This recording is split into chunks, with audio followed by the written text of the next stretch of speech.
یخلق ما یشاء، قرآن کہتا ہے جو چاہتا ہے پیدا کر کے دکھاتا ہوں. دودھ والے جانور جو بچوں کو دودھ پلاتے ہیں، باجرہ کھلاتے ہیں. میں تو مرغیاں بہت پالتا ہوں نا، صبح شام اللہ کی قدرت کے نمونے مرغیوں میں نظر آتے ہیں ہمیں.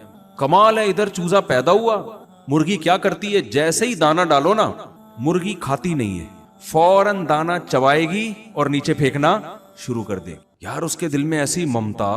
پہلی دفعہ بھی بچہ دے گی نا تو یہی حال ہوگا اس کا. پہلی دفعہ میں کس نے بتایا؟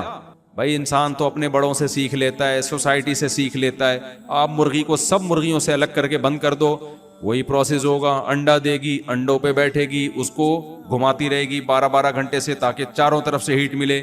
21 دن کے بعد چوزے نکلنا شروع ہوں گے تو ایک دم انڈے چھوڑ نہیں دے گی. اس کو پتا ہے ابھی ایک کی رپورٹ آئی ہے، باقی کی رپورٹیں کیا ہیں، باقی ہیں. سب کو سیکو، سب سے چوزے نکلیں گے. اس کے بعد جب دانا رکھو گے، کتنے دن سے بھوکی ہے، صحیح طرح پیٹ بھر کے نہیں کھایا، لیکن دانا توڑ کے فوراً کیا کرے گی، چوزوں کو ڈالنا شروع کر دے. کہاں سے سیکھا بھائی؟ سائنسدان اس کی لاجک پیش کرتے ہیں. ایکچولی ہوتا یہ ہے کہ یہ جو ہے نا ان کی جینز میں اور ڈی این اے میں یہ چیزیں شامل ہو جاتی ہیں. وہ تمہارے ماموں نے شامل کی ہیں ان کے ڈی این اے میں یہ چیزیں. کسی کی پھپھو آئی تھی جو اس کی ڈی این اے میں یہ چیزیں شامل کر کے گئی ہے. کہتے ہیں ایوالو ہوا ہے، یہ ایوالو اوپر سے چلا آ رہا ہے. بھائی یہ ایوالو کے سافٹ ویئر کس نے ڈال دیے ان کے اندر؟ ایوالو کے اگر ہوا ہے تو کس نے ڈال دیا ان کے اندر یہ سافٹ ویئر؟ خود بخود ہی ہوتا جا رہا ہے. او بھائی خود بخود کچھ نہیں ہو رہا. ہذا خلق اللہ. اللہ جب اپنی تخلیقات بیان کرتا ہے کہتا ہے ہذا خلق اللہ، یہ میری پروڈکٹ ہے جو تمہیں نظر آ رہی ہے. فارونی ماذا خلق الذین من دونی، بتاؤ میرے علاوہ کس نے کیا بنایا ہے. کوئی ایسی ایک چیز تو لا کے دکھا دے. ہم کہیں گے اللہ ہم نے فراری بنائی ہے، ہم نے موبائل بنایا ہے. ہم کہہ سکتے ہیں اللہ ہماری بھی پروڈکٹ کوئی چھوٹی موٹی پروڈکٹ نہیں ہے. ہم نے راکٹ بنائے، ہم نے جہاز بنائے، ہم نے ہیلی کاپٹر بنائے، ہم نے میزائل بنائے، ہم نے پیناڈول بنائی جو سر کے درد کو کیا کر دیتی ہے. دوسری شادی کا بہترین علاج پیناڈول ہے. میرے پاس جو بھی آتا ہے نا، میں دوسری شادی کر کے پچھتا رہا ہوں اور سر میں درد ہو رہا ہے، بھائی 2 گولی پیناڈول کھاؤ، سر میں درد کیا ہو جائے گا، ختم ہو جائے گا. ہماری ایجاد کیا ہے؟ موبائل ہے. یہاں سے بیٹھو امریکہ میں بات کرو. اللہ کہتے ہیں ہذا خلق اللہ، میں نے اپنی پروڈکٹ تمہیں بتا دی ہیں، بتاؤ میرے علاوہ انہیں کیا بنایا ہے. ہم روبوٹ پیش کر سکتے ہیں، کیا خیال ہے؟ ہم موبائل پیش کر سکتے ہیں. پھر اللہ بزبان حال ہمیں بتائے گا کہ اس میں تمہاری کوئی ایجاد نہیں ہے. ایجاد کسے کہتے ہیں؟ کسی چیز کو عدم سے وجود میں لانا. تم نے ایجاد کچھ نہیں کیا، تم مطلع ہوئے ہو بہت ساری چیزوں پر، پہلے سے تھی وہ تمہیں نظر آ گئی. دیکھو میں اس کی ایک مثال دیتا ہوں. کتا جو ہے نا، کتا، آپ نے کیا کیا، کتے کو سدھایا شکار کے لیے. اب کہیں شکار نظر آیا، آپ نے کتے کو بسم اللہ اللہ اکبر پڑھ کے چھوڑا. کتا گیا اور جانور پکڑ کے آپ کے پاس لے آیا. آپ سوسائٹی کو بتا رہے ہیں یہ کتا میری پروڈکٹ ہے، یہ میں نے ایجاد کیا ہے. یہ بات درست ہوگی؟ نہیں بھائی، یہ پہلے سے مارکیٹ میں موجود تھا. آپ کو پتا چل گیا کہ اس کو اس طرح سے سدھایا جا سکتا ہے، قابو میں لایا جا سکتا ہے. پہلے یہ بے قابو تھا، اس کو سدھائے. بلی کو نہیں سدھا سکتے آپ. یہ اس میں سدھانے کے سافٹ ویئر پہلے سے قدرت نے انسٹال کیے ہوئے ہیں کہ اس کو ٹریننگ دی جا سکتی ہے. یہ پہلے سے ہے، یہ بنایا نہیں ہے آپ نے، آپ اس کے موجد نہیں ہو. آپ بلی کو کیوں نہیں سدھا دیتے؟ آپ مرغوں کو کیوں نہیں سدھا دیتے؟ کتے کو کیوں سدھایا جا رہا ہے؟ او بھائی اس کے اندر تربیت کے سافٹ ویئر اللہ نے پہلے سے انسٹال کیے ہوئے انسان کی خدمت کے لیے. آپ اس پر مطلع ہو گئے کہ یار تجربہ کر کے دیکھا مختلف جانوروں پر، کسی کو کوئی نہیں سیکھتا، کتا سیکھ جاتا ہے، اس کو آپ نے سدھا لیا. تو آپ نے ایجاد نہیں کیا، آپ ایک چیز پر مطلع ہو گئے ہیں. تو اطلاع بھی ایک کمال کی چیز ہے. یہ بھی جو تجربہ کرتے ہیں، پریکٹس کرتے ہیں، محنت کرتے ہیں، وہ ان چیزوں پر مطلع ہو. لیکن آپ موجد نہیں ہیں، آپ کریٹر نہیں ہیں. موبائل میں بھی یہی ہوا ہے میرے بھائی. موبائل انسان کی ایجاد نہیں ہے. ہم جو یہاں سے بات کرتے ہیں نا، بٹن دبائیں گے اور فوراً امریکہ ہمارا رابطہ ہو جائے گا. تو ہماری بات وہ ریز ہیں جو سیکنڈوں میں یہاں سے وہاں ہماری بات کو اپنے کندھوں پہ سوار کر کے پہنچا دیتی ہیں. وہ ریز اس کائنات میں پہلے سے موجود تھیں. سائنسدان ان ریز پر مطلع ہوئے ہیں کہ یار ہواؤں میں ایسی شعائیں گھوم رہی ہیں کہ ان شعاؤں جیسے ہواؤں میں جہاز گھوم رہے ہیں نا، گدھے گھوڑے گھوم رہے ہیں، ہم گدھے گھوڑے پہ بیٹھ کے پہنچ جاتے ہیں. اب دیکھو ایک آدمی نے کراچی سے جانا ہے حیدرآباد، پرانے زمانے میں فرض کریں. اب حیدرآباد جانے کا ایک طریقہ یہ پیدل نکل جائے وہ، لیکن اس نے دیکھا یار گھوڑے گدھے گھوم رہے ہیں. اس کو ایک بندہ جنگل گیا، اس نے دیکھا یار ایک گھوڑا بھی ہے، گدھا بھی ہے، زیبرا بھی ہے، شیر بھی ہے. اس نے تجربے کرنا شروع کر دیے کہ کون سا جانور ایسا ہے جس کی پشت پہ بیٹھوں گا تو وہ مجھے تگڑ حیدرآباد 8 گھنٹے کا سفر 2 گھنٹے میں کرا دے گا. اس نے تجربہ کیا تو اس نے دیکھا یہ گھوڑا ایک ایسی چیز ہے جو کنٹرول میں آ سکتا ہے.